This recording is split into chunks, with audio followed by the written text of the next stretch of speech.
For our last session of the day, I am so excited to hand this over back to my co-founder, Georgene, who will be sitting with an amazing woman, LaFawn Davis, who is the Senior Vice President of ESG at Indeed. LaFawn and Georgene, welcome. Hi. So great to be with you, LaFawn. It's great to be with you too. Thank you so much for having me. Of course. Before we dive right in, because this session is called The Great Realization, and it's our last event of the day. No Tell us pressure. a little bit about you and your big job running ESG at Indeed. Yeah, thank you. So I love my job. ESG is environmental, social, and governance at Indeed. And what that means is there's, of course, environmental sustainability, there's diversity, inclusion, and belonging, social impact, ESG product platform, AI ethics. It really is broad reaching when you think about the environmental space, the social space, and then kind of the governance space and how we view it is that's what we do within our walls. Our social goals are about society. So, what are we going to do for our job seekers, for the job market, for the world? And I have an amazing team of all of those parts and pieces that I mentioned. And it is the thing that really does get me up in the morning to be able to make an impact that is long term. Our goals are by the year 2030. So it's not what we're going to do tomorrow by next quarter, but really how are we going to shift things for the long term? Yeah, I think big, important things like environmental, social governance goals do take a long time. And we talked Yes, they a do. little bit today, throughout the day, about how diversity, equity, inclusion also takes long, sustained effort. There's often very few silver bullets.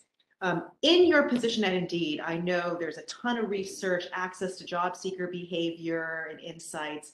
And I know you're calling this moment in the workplace, in the workforce, the great realization. We've heard about the great resignation. Some people call it the great reshuffle. Can you talk about what you mean by the great realization? Ooh, I like the great reshuffle.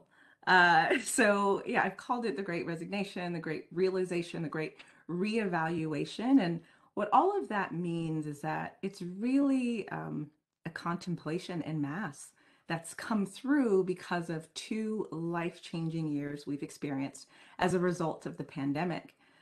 People are reflecting on their lives, they're thinking about ways to be happier and more fulfilled.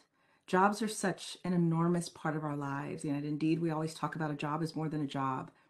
It is economic security. It keeps people above the poverty line.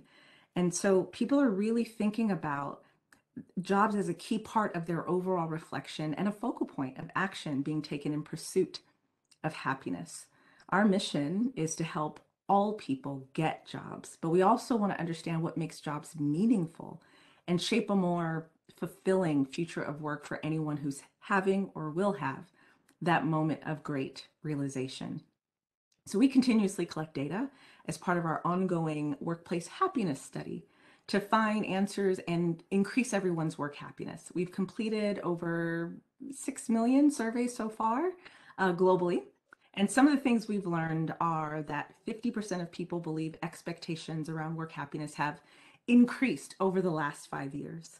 97% of people felt happiness at work is possible. 92% of people said that they feel how they feel at work impacts how they feel at home. And most respondents said that they'd leave if they're not being paid fairly, if they're not feeling happy at work most of the time, if they're not feeling energized in most of their work tasks. Only 17% of those job seekers that we surveyed feel energized. Only 12% feel that a sense of belonging are the top drivers of what makes people happy at work. Wow, those are some really interesting statistics. I think that the other thing that's happening as this great realization is occurring is that the tenure of people's jobs has, shrunk a lot in terms of like over the last couple of decades. There's no more like lifetime jobs for people, and that puts a lot of pressure on companies and employers, right? Because Yes.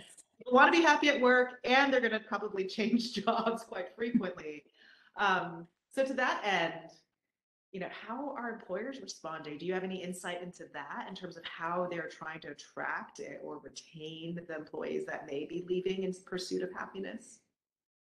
Yeah, so I think what we also saw was women leaving the workforce faster. Women tend to have extra responsibilities, whether it's at home, being a parent, a caregiver, or otherwise. And so that's kind of where that term, we have a lot of terms today, but that's where that term, the secession, the she session came from in order to really look at, the financial decline and job losses as a result of COVID-19 and employers thinking through, well, what's impacting women, right? And disproportionately impacting women. I think layoffs hit industries dominated by female employees, and many women also felt like they had no choice but to leave their jobs or to reduce hours to free up time to manage the pressures at home. And so to get women back to work, specifically to the workforce, and to help keep them there, we're seeing some change that I think might be here to stay. So companies are prioritizing permanent, flexible work policies to better support overall employee health and wellness. They're ramping up paid family leave policies and kind of differentiating them for women, for caretakers.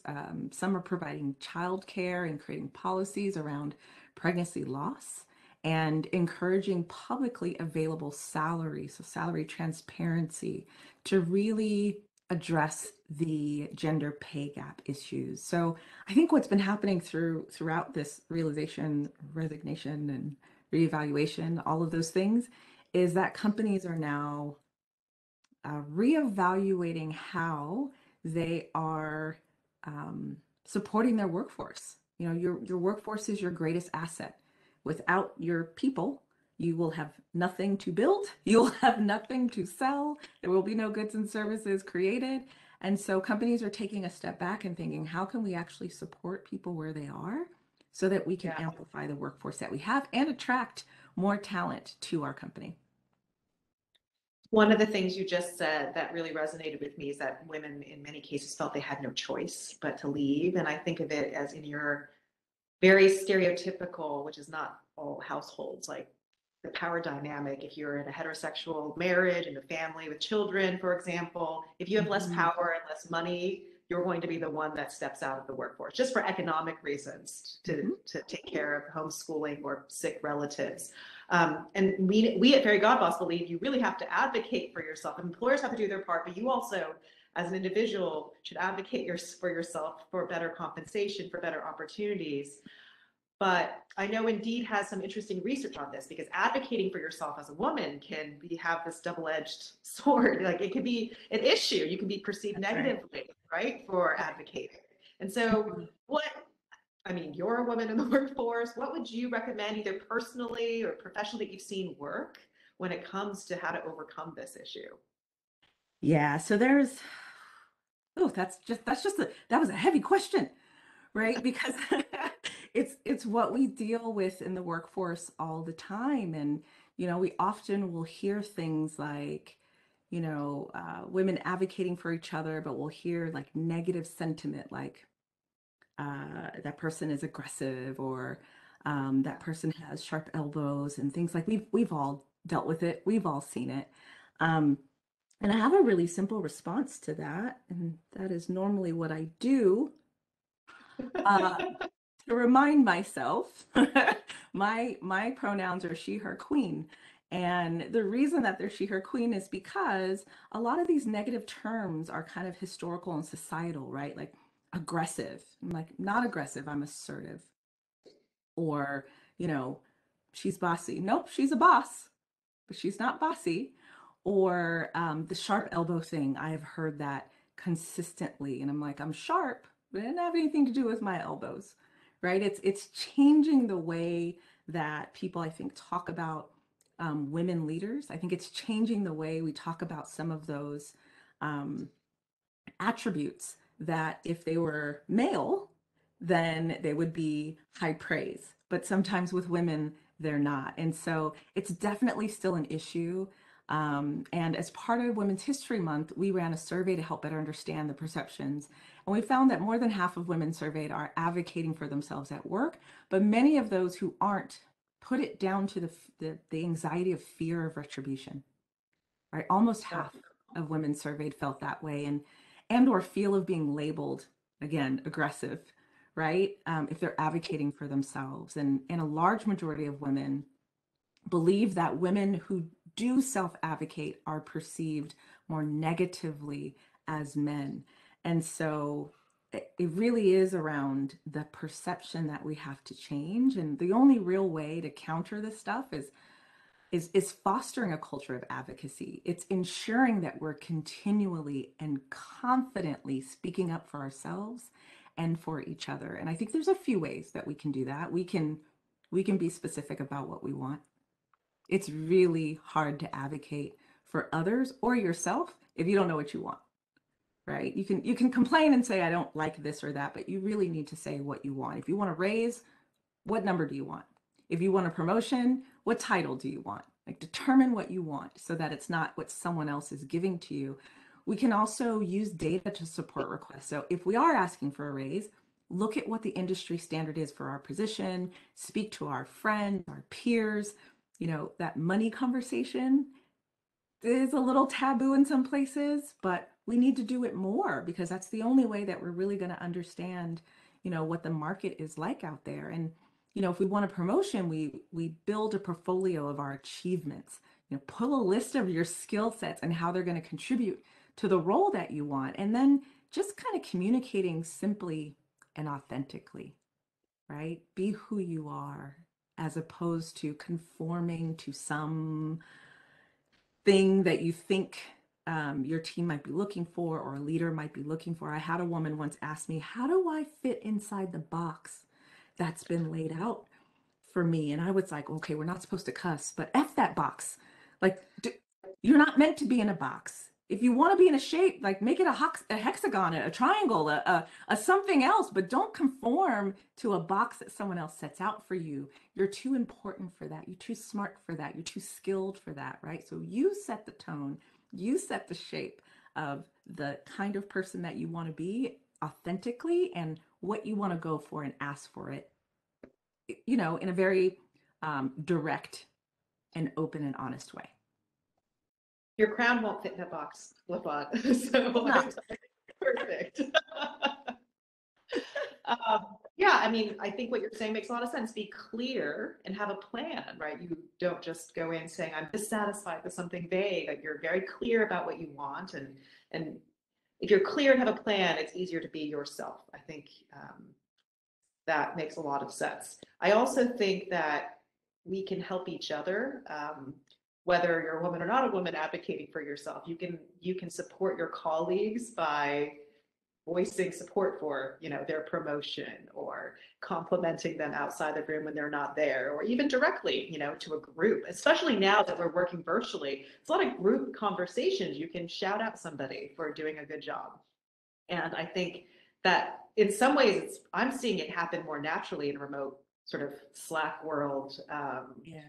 Even, you know, in Zoom or WebEx chats, you can support people as they're speaking without speaking over them. There's some technology facilitation of that too. Yeah, most So, definitely. yeah. So today we're here, and you know, we have this theme, lifting as you climb, and we are trying to make sure that, you know, we see it in women in our community of feeling burned out and want to be inspired again. And we're off the lows of the labor market in terms of the women not being part of the labor market, thankfully, in the last jobs report, but there's still ways to go. And I think the statistics around burnout have not really improved. Like, we were all very exhausted from this 2 years of change and stress and health. What do you think, you know, what have you seen work for you or your colleagues and friends and peers in terms of combating burnout? Yeah, that's a tough question because we are in this environment, and in some ways virtually it's all great because we're all in these little boxes, and you know, it allows us, I think, to communicate differently, to get to know each other a little bit differently. But burnout is very real. There are some statistics, some recent statistics around burnout that can be found in the 2021 McKinsey and Company Women in the Workplace report. And they do, I believe it's over 65,000 survey responses. And some of the key findings include that women are even more burned out than they were, right? It hasn't gotten better, it's gotten worse. 42% say they are often or almost always burned out, compared to 31% in the previous year. The gap in burnout between women and men has almost doubled. It has almost doubled. And in the past year, 1 in 3 women have considered leaving the workforce or downshifting their careers, a significant increase from, 1 in 4 in the first few months of the pandemic. And so when we talk about burnout, what we mean is it means being dissatisfied, right? It's the triggers that happened with physical and emotional responses. And I think there's a multitude of factors, including the amount or type of work you're doing, lack of control over your work, or in some cases, your calendar, like me, lack of recognition or rewards, or lack of community and support. That's why it's so important that we advocate for each other.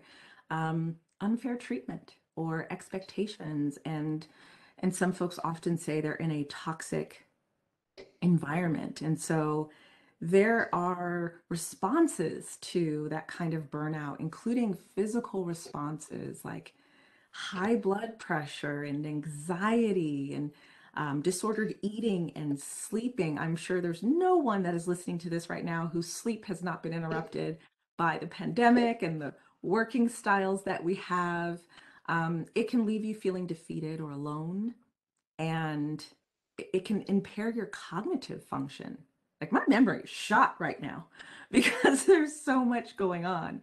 And so I think there are a few things that you can do to try to, I heard the previous session was talking about self-care. And that's really, really important to try to avoid or decrease burnout. I think you can set clear boundaries and learn how to say no. You can seek support wherever you can find it. And I mean wherever you can find it. If it's your neighbor, if it's your colleagues, your family, friends, anybody, wherever you can find support. Prioritizing your physical and emotional health. So sleep, exercise, eating right, taking time out for yourself whenever you can, and finding purpose in your job, right? Understanding what parts of you enjoy, and how your work improves the lives of others. And we're talking about advocating for others. There is a space where managers and leaders have a really important role in this too, right? There are things that we can do to do self-care, but there's also things that our managers and our leaders can do to be aware of the signs of burnout. That could look like a change in attitude, or, somebody was a high performer and then all of a sudden their work quality goes down. There's more subtle indicators like increased illness, maybe somebody's taking more sick days. There's a drop in energy, a withdrawal from different activities. So what leaders can do, what managers can do, is keep checking in with your people. Create a supportive, open environment for them of psychological safety, encourage self-care, and be prepared to make changes like reducing workload. Yeah, I think it's such a interesting topic because you'd think that we'd have like adjusted. I mean, it's been 2 years, maybe. Sometimes I think it's that we just never actually took a vacation from the pandemic. And so we didn't take time to grieve or to like really, we just plowed on, right? You're a working woman, and like we are not the kinds that really, it's a lot of like self-last. Yes. I know as a mom, as a working mom, that happens a lot where my husband says he's last, but oftentimes it's you that feels like you're last. And so I agree with everything you said about boundary setting, which I've also seen a lot of conversation in our community about, like, how do you set proper boundaries? What do you do if someone's not respecting them? Like, you can try to take care of yourself and set those boundaries. And I mean, no is a complete sentence, as people say. It is. Right?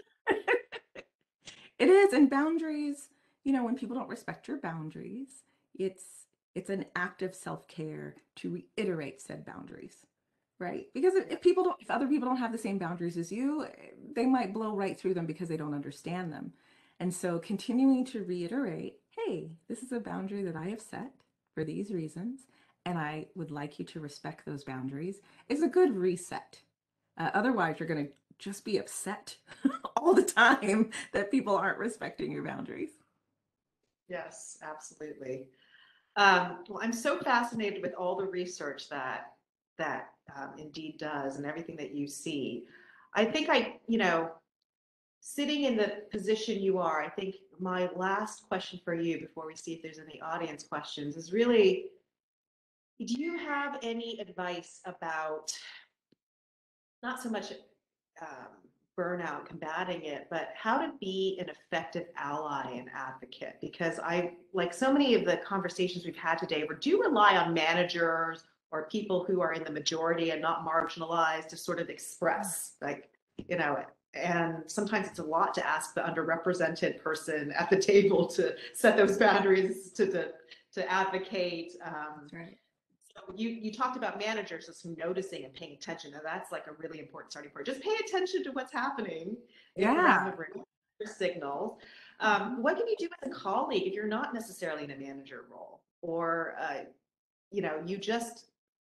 you see somebody struggling and you're not sure what to do. They're not maybe in your direct reporting line.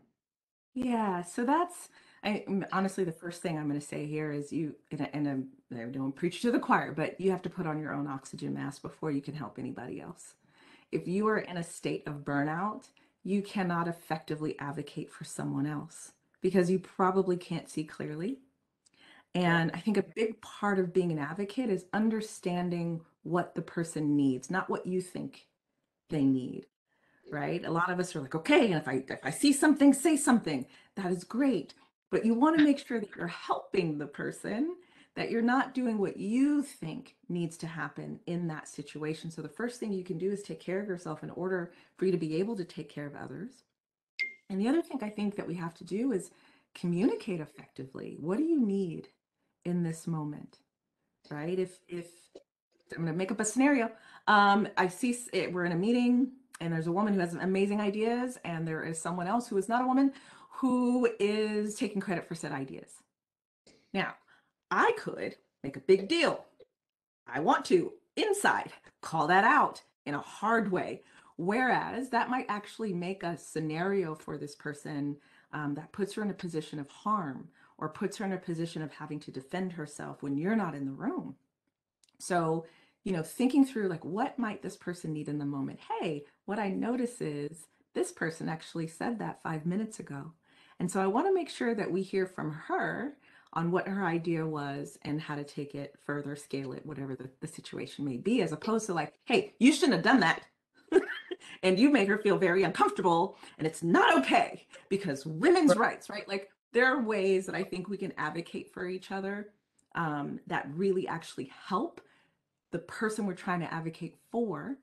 And to do that, you have to be in a space where you're not burned out, where you can listen, where you can tune in and do some of the same advice I'm giving managers. Pay attention.